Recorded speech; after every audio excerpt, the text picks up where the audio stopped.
Hello, you're joining us for a new edition of World Insight with me, James Chow. As usual, we've got 30 minutes of news and analysis from a Chinese perspective. Well, here's our first story. On Sunday, the Democratic People's Republic of Korea set off alarms with the launch of its satellite. This week, the UN tumbled into disarray over how exactly to respond. The political reverberations are still being felt right across the Korean peninsula. So when will the parties sit down and actually talk?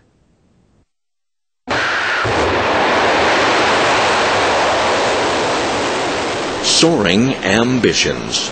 But to what end?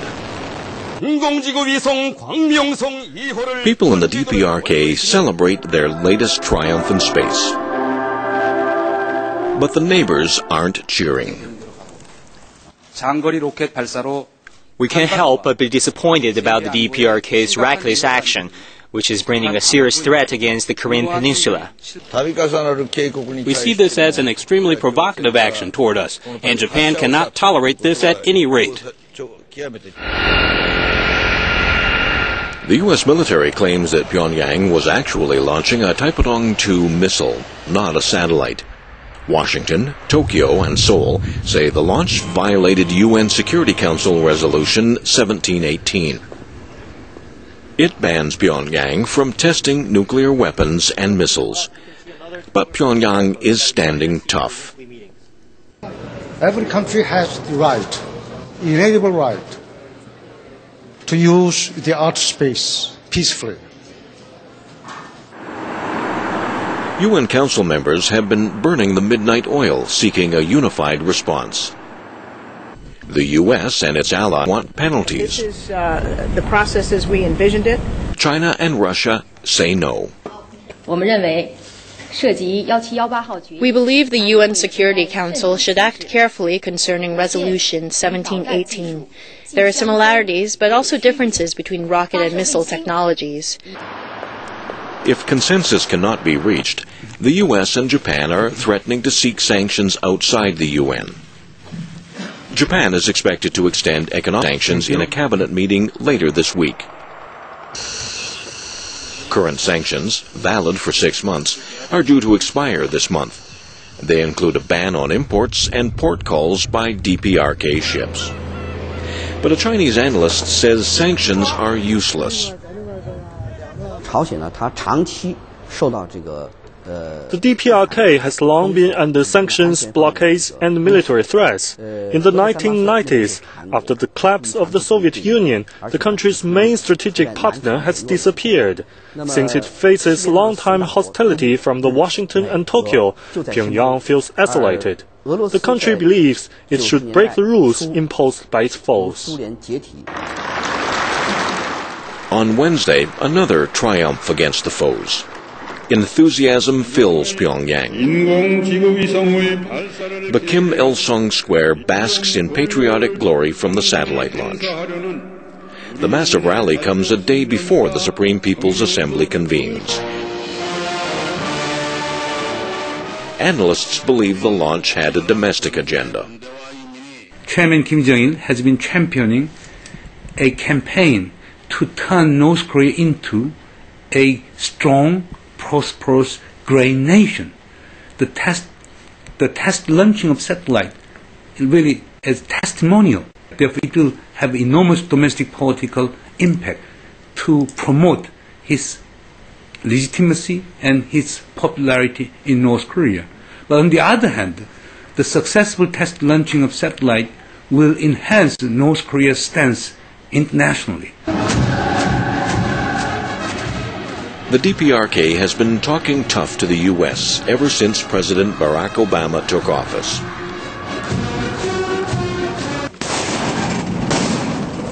Pyongyang made strongly worded statements on recent joint military drills by the U.S. and South Korea.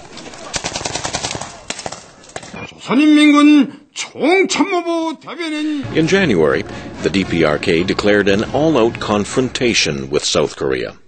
And just last month, DPRK soldiers arrested 2 U.S. journalists who crossed the border. 最近1年来，和李明博 This year, tension has mounted between the DPRK and the U.S. and its allies. The DPRK hopes to have direct talks with Obama's new administration.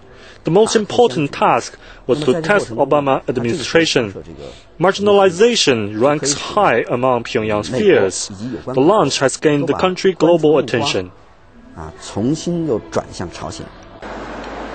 But getting attention has brought problems.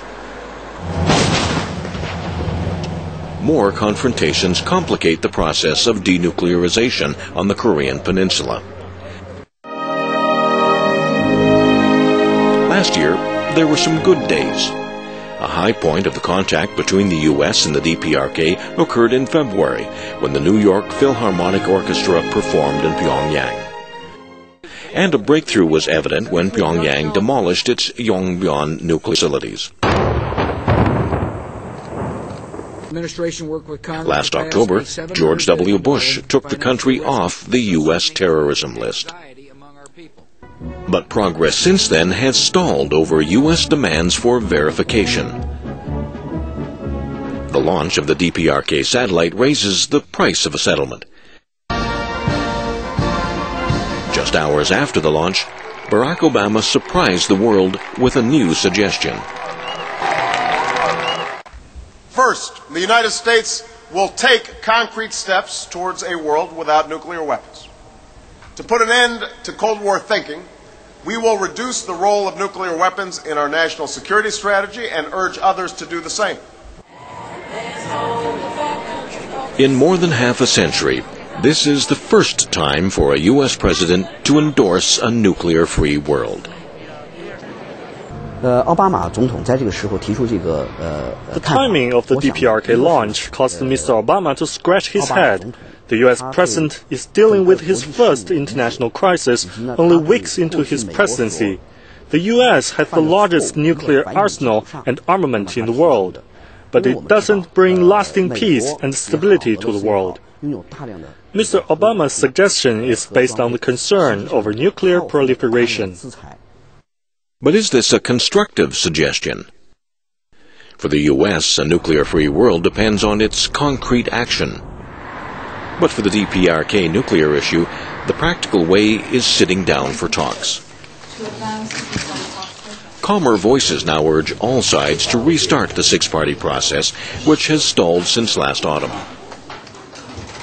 If six-party talk process makes progress, then that can really mitigate North Korea's hostile or erratic behavior. If you look at the historical pattern of inter-Korean relations, there was always crisis, which was followed by new dialogue and exchange and cooperation.